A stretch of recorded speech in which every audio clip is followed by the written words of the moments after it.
Hello. Mohandas जी बोल रहे थे। हाँ जी। भाई साहब राम राम। राम राम जी। भाई साहब मैं एक बात पूछना चाहता हूँ, आपके पास समय हो तो। जी बताइए। भैया मेरा नाम तो सुरेश कुमार है, गांव कासनी है, तपसी दादरी के पास, हरियाणा में। अच्छा। और मैं लगभग 2 साल से टीवी के ऊपर संत श्री रामपाल जी के वो ये सत्संग ये देखता हूँ, और यूट्यूब पर भी सत्संग देखता रहता हूँ। जी। तो अब ये जो चल रहा है भाई, नामदान ले लो, ये कहीं भी ऑनलाइन भी एक दिन एक भगत का फोन आया था, उन्होंने बोला ऑनलाइन नामदान ले लो। फिर मैं अच्छा। वही नामदान तो लेंगे, इच्छा भी अब तक लिया नहीं, लिया पानी नामदान कहीं से भी। तो मैं ये जानकारी चाहता था कि जब वो गुरु जी तो है जेल के अंदर, तो वो बगैर आशीर्वाद बगैर नामदान का नहीं होता सफल। तो मैं कहा भाई इस चीज से तो कोई नहीं, या तो वो बाहर हो और नामदान स्वयं दे, या किस माध्यम से वो खुद दे, फिर आशीर्वाद दे, जब भी तो फली भी तो है। बिल्कुल। मैं आपसे ये जानकारी चाहता हूँ। देखो सत्य जानकारी भगत जी हम पिछले 6 साल से दे रहे हैं, जब से ये नामदान केंद्र खुले हैं। जी क्योंकि हम भी संत रामपाल जी से जुड़े हुए हैं, हम तो बरवाला कांड से पहले ही परमात्मा की शरण में आ गए थे। जी और उनके द्वारा बताए गए सत्संगों को हमने ध्यान से सुना, गहराई से विचार किया, तो फिर हमें उनकी बातें जी समझ में आई कि गुरुदेव ने ये कहा था अपने सत्संग में, जिसका वीडियो हमारे पास में है और हमने बना बना के डाल भी दिए संगत में जागरूक करने के लिए। गुरुजी जी। ने स्पष्ट कहा कि भैया नामदान की डीवीडी तो मैंने बना के मैंने रख दी है, लेकिन हाँ जब तक मैं शरीर में हूं तब तक नाम दीक्षा मैं दूंगा, और जब मेरा शरीर छूट जाएगा उसके बाद मेरे इस नूरी शरीर अर्थात ये डीवीडी से, टीवी से, लैपटॉप से, मोबाइल से, उसके बाद जी केवल इसी माध्यम से नामदान दिया जाएगा। शरीर रूप में कोई दूसरा गुरु नहीं होगा मेरे बाद। जी जी तो संत के वचन, संत यदि आप सच्चा मानते हो, भगवान मानते हो, तो फिर संत के वचन दोगले नहीं हो सकते।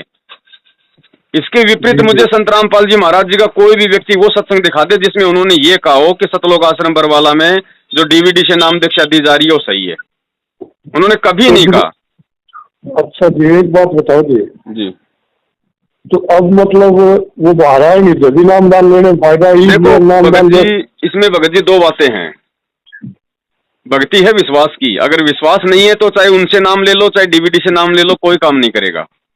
जी और अगर आत्मा में यदि आपके विश्वास है कि उनसे बड़ा कोई संत नहीं है, उनका ज्ञान सच्चा है, मोक्ष मार्ग दुनिया में यही है और कहीं नहीं है, तो जी भगत जी ये कह कबीर सुनो वे साधो मैं तो हूँ विश्वास में। आप अपनी आत्मा से, हमने 1-2 घंटे का वीडियो बना रखा है संकल्प नाम दीक्षा का, कि गुरु जी के जेल से आने तक हम कैसे उनसे संकल्प लेकर अपने घर में उनका दरबार लगाकर 3 टाइम की आरती, ज्योत बत्ती, सत्संग, मर्यादा, कैसे हम ये सब कुछ सुचारू रूप से हम उस आत्मा से उस परमात्मा को साक्षी मानकर हम अपने घर में शुरू कर सकते हैं। क्योंकि गुरु जी ने भी बोला हुआ है कि जिस दिन ये आत्मा इस ज्ञान को सुनकर और कबीर जी को भगवान मान लेती है, उसी दिन से परमात्मा उस आत्मा का साथी हो जाता है, काल के जाल से बाहर निकाल लेता है, और 100% आपको वो सारे आध्यात्मिक लाभ मिलेंगे जो एक उपदेशी मर्यादित भगत को परमात्मा देता है।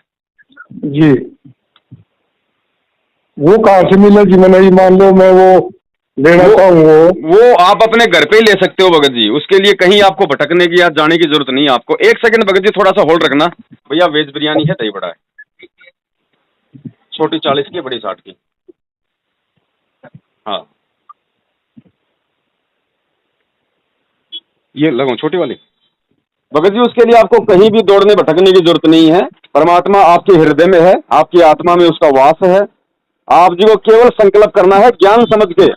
सत्संगों से यदि आपको समझ में आ गया कि वास्तव में इसी संत के पास में मोक्ष मार्ग है और दुनिया में कहीं नहीं है, तो आप संत के। जी एक छोटी सी बात सुनना जी। बताइए।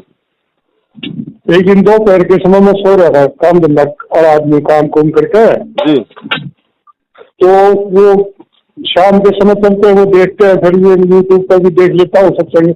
जी तो जी मेरे सपनों में दोपहर के समय आए थे वो खुद, जी सपन में दिखाई दिए मन पूरी तरह, लेकिन वो पूरी सिस्टम में तो याद नहीं भाई। वो बैग लेके दो भाई जो गुरु बचन पे डट गे रे कट गे फंद 84 के, भाई जो गुरु बचन पे डट गे रकट गे फंद 84 के।